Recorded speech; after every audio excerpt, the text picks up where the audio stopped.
Perlu saya sampaikan bahwa pemerintah sangat serius untuk masuk kepada energi baru terbarukan, termasuk di dalamnya adalah menuju kepada kendaraan listrik. Dan kita targetkan nanti di 2025,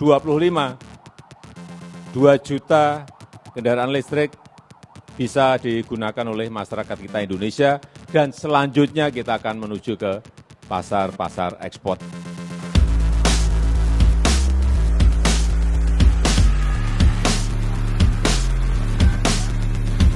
Pemakaian kendaraan listrik sebagai pengganti kendaraan berbahan bakar bensin merupakan salah satu ambisi pemerintah. Langkah itu menjadi upaya mengurangi 29% emisi pada tahun 2030 dan mewujudkan nol emisi karbon atau net zero emission tahun 2060. Akan tetapi hasrat mewujudkan kendaraan listrik ini menyisakan banyak pekerjaan rumah. Salah satunya pembangkit listrik kita yang dominan mengandalkan bahan bakar fosil. Akibatnya, potensi penurunan emisi karbon yang dijanjikan kendaraan listrik tidak optimal. Belum lagi pengolahan baterai kendaraan listrik yang harus disiapkan sejak dini untuk mencegah timbulnya persoalan lain. Permasalahan bertambah pelik karena harga kendaraan listrik yang relatif mahal. Volvo, merek mobil asal Swedia, pada 2 November 2021 meneliti jumlah emisi karbon dari 2 mobil buatannya, yakni XC40 berbahan bakar minyak dan C40 versi listrik.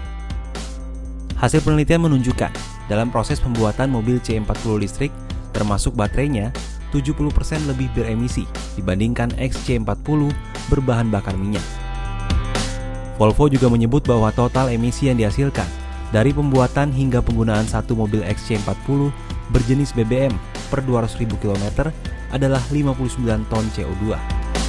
Bandingkan dengan C40 berjenis listrik dengan pembangkit listrik global adalah 50 ton CO2.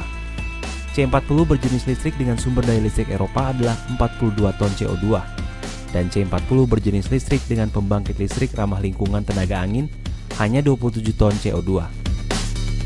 Meskipun kendaraan listrik tidak memiliki gas buang, ternyata emisi karbon berpotensi muncul saat isi ulang baterai dengan memakai listrik yang dihasilkan pembangkit berbahan bakar fosil.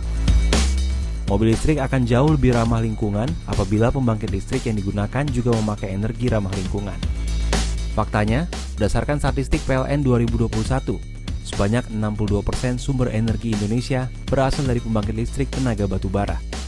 Akibatnya Indonesia belum bisa memanfaatkan penuh potensi penurunan emisi dari kendaraan listrik. Sekarang mari kita hitung berapa emisi karbon kendaraan di Indonesia dan potensi penurunannya. Dari 138 juta populasi kendaraan bermotor di Indonesia, jika diasumsikan hanya sekitar 51,24% kendaraan yang bergerak aktif setiap hari. Ada 62,1 juta dari 121 juta unit sepeda motor dan 8,6 juta unit dari 16,9 juta mobil yang beroperasi. Total emisi yang dihasilkan setiap hari dari kedua jenis kendaraan ini adalah 189.800 ton CO2.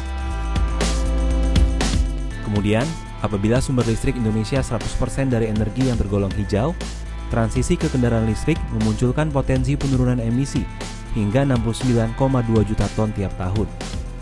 Angka ini diperoleh dari rata-rata produksi karbon dari 15 motor dan 69 mobil sampel. Namun karena sumber energi Indonesia yang masih bergantung pada batu bara, penurunan emisi yang didapatkan hanya sekitar 49,8 juta ton.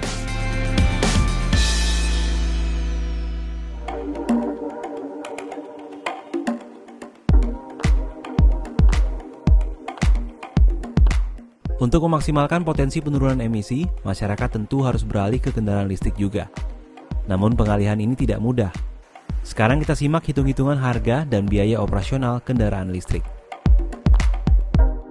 Jika kita hitung dari 15 jenis sepeda motor Matic 110 cc hingga 160 cc berbahan bakar minyak, harganya masih 11% atau 2,9 juta rupiah lebih murah ketimbang motor listrik. Mari kita bandingkan, ambil satu contoh saja. Harga motor Vario 160 cc varian CBS 26,3 juta rupiah berdasarkan situs web resmi Astra Honda Motor pada 4 Oktober 2022, dan motor listrik gesit berharga mulai dari 28 juta rupiah berdasarkan lapak resmi Gesit di blibli.com pada 4 Oktober 2022. Harganya tidak terpaut jauh, bukan? Kemudian untuk kategori mobil dari 69 jenis mobil BBM seharga di bawah 1 miliar rupiah masih 47% atau 198 juta lebih murah ketimbang mobil listrik. Bahkan bila dibandingkan dengan mobil hybrid, harga mobil BBM masih 44% atau 178 juta rupiah lebih murah. Ini juga kita ambil satu contoh saja, harga mobil LCGC termurah, yaitu Ayla di harga 112,8 juta rupiah, berdasarkan situs web resmi Astra Daihatsu pada 4 Oktober 2022. Dan mobil listrik termurah yaitu Wuling REV di harga 238 juta rupiah, berdasarkan situs web resminya pada 4 Oktober 2022. Ternyata perbedaan harganya bisa 2 kali lipat ya. Bagi konsumen Indonesia, harga menjadi salah satu faktor penting pemilihan kendaraan. Harga mobil listrik yang relatif lebih mahal ini menghapus keunggulan biaya operasional harian, yang sebetulnya jauh lebih rendah ketimbang mobil BBM konvensional.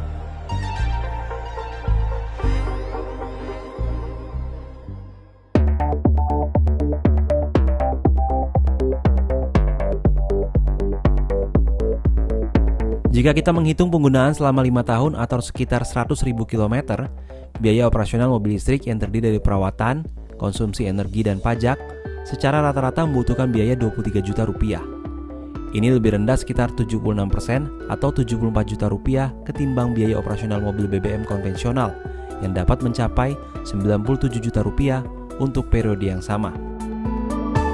Namun penghematan itu akan sirna bila dimasukkan rata-rata biaya investasi awal mobil listrik yang 198 juta rupiah lebih mahal. Dengan demikian, biaya kepemilikan total atau total cost of ownership mobil listrik selama 5 tahun masih 24% lebih mahal ketimbang mobil BBM. Lain mobil, lain pula motor. Sepeda motor listrik kini telah mencapai tingkat keekonomian yang menyaingi sepeda motor BBM. TCO sepeda motor listrik adalah sekitar 32 juta rupiah. Ini sudah lebih rendah ketimbang sepeda motor BBM yang dapat mencapai 39 juta rupiah. Analisis ini juga menunjukkan bahwa transisi dari motor BBM ke motor listrik saat ini dapat menghemat pengeluaran rumah tangga Indonesia. Sebagai wujud keseriusan pemerintah, pada 13 September 2022, Presiden Joko Widodo menerbitkan Instruksi Presiden Nomor 7 Tahun 2022 yang mengamanatkan penggunaan kendaraan listrik untuk kendaraan dinas operasional pemerintah, baik pusat maupun daerah.